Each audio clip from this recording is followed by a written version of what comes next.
आखिर बुर्ज खलीफा की swing top क्यों हिल रहा है और इसके पीछे की वजह क्या है? जाने बुर्ज खलीफा के इंजीनियरिंग का रहस्य। और क्या आपको पता है बुर्ज खलीफा के कंस्ट्रक्शन के दौरान कितना खर्चा हुआ था?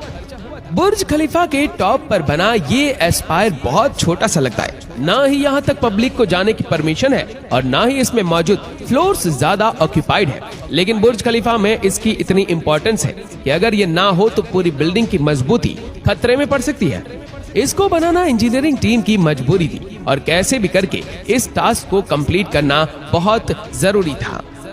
दोस्तों, बुर्ज खलीफा का ये एस्पायर अपने आप में एक स्काई स्क्रैपर से कम नहीं है। जितनी सिर्फ इस एस्पायर की हाइट है, इतना बड़ा स्काई स्क्रैपर तो दुनिया की आधी से ज्यादा कंट्रीज में भी नहीं है।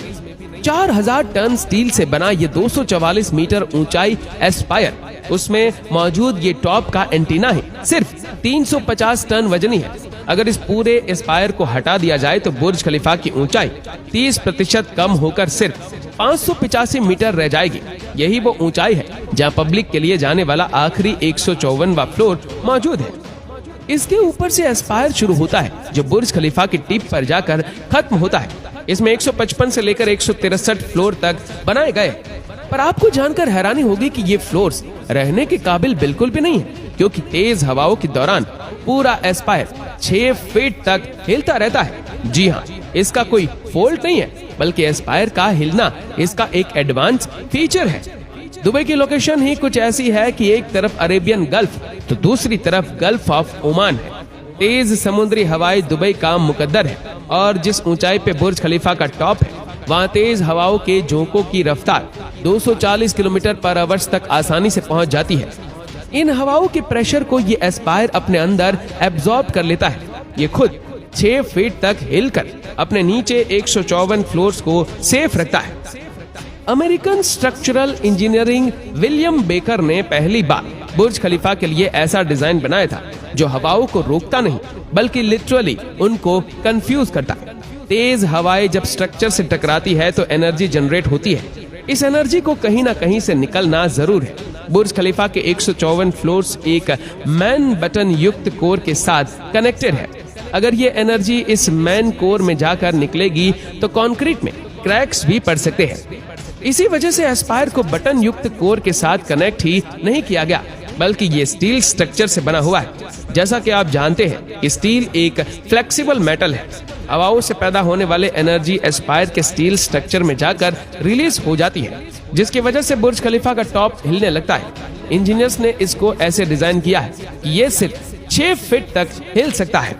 एस्पायर बुर्ज खलीफा के लिए सिर्फ ये अकेली कुर्बानी ही नहीं देता, बल्कि एस्पायर पर लगी ये डिवाइस पूरे दुबई को खतरनाक आसमानी बिजली से भी बचाती है।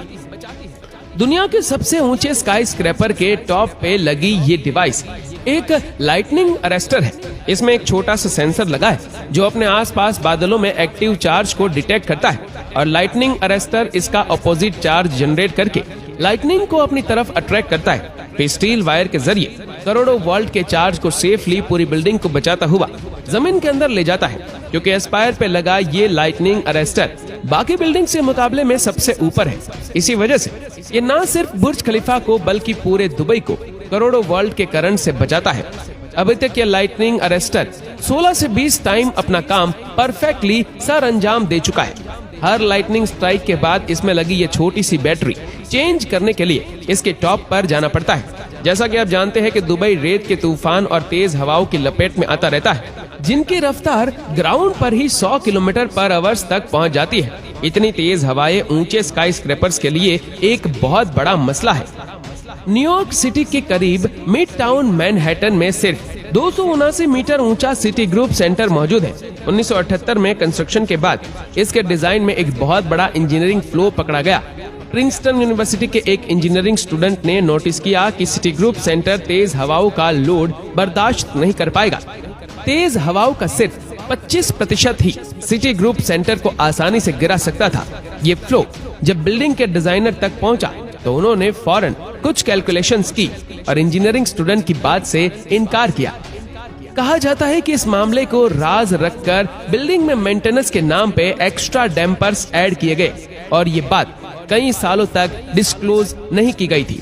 जब तेज हवाएं किसी भी बिल्डिंग से टकराती है तो बिल्डिंग की बैक साइड पे रोटर्स पैदा होते हैं जिनको वॉर्टिसेस भी कहा जाता है। ये वॉर्टिसेस लो एयर प्रेशर के पॉकेट्स होते हैं जो बिल्डिंग को साइड वेज हिलाते हैं। एक बार बिल्डिंग थोड़ी सी भी हिलना शुरू हो जाए तो ये वॉर्टिसेस इस मूवमेंट को बहुत ज्यादा बढ़ा देते हैं।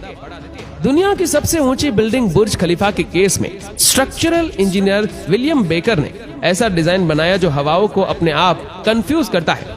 अगर आप गौर करें तो बुर्ज खलीफा के ये तमाम डेक्स एक दूसरे के लेवल पे नहीं बनाए गए बल्कि इनको एसिमेट्रिकली बनाया गया है, यानी हर डेक्स दूसरे से अलग है। उसकी वजह से जब हवा बुर्ज खलीफा से टकराती है तो उसके हर फ्लोर के पीछे पैदा होने वाले रोटर या वॉर्टिसेस भी एक दूसरे से डिफरेंट होते हैं, यानी इनकी फ्रीक्वेंसी टावर की फ्रीक्वेंसी से मैच नहीं कर पाती।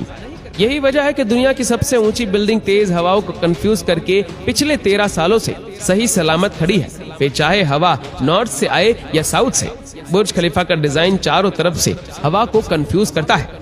नॉर्मली किसी भी कंस्ट्रक्शन प्रोजेक्ट बनने से पहले उसका कंप्लीट डिजाइन पहले से ही तैयार किया जाता है, लेकिन बुर्ज खलीफा के कंस्ट्रक्शन के दौरान किसी को भी मालूम नहीं था कि ये टावर कितनी ऊंचाई तक जाएगा। सबसे पहले इसकी प्रपोज हाइट 530 मीटर थी, क्योंकि 2003 में जब बुर्ज खलीफा की कंस्ट्रक्शन स्टार्ट हुई उस वक्त ताइवान में टाइप I-101 की कंस्ट्रक्शन अपने आखिरी फेज में थी।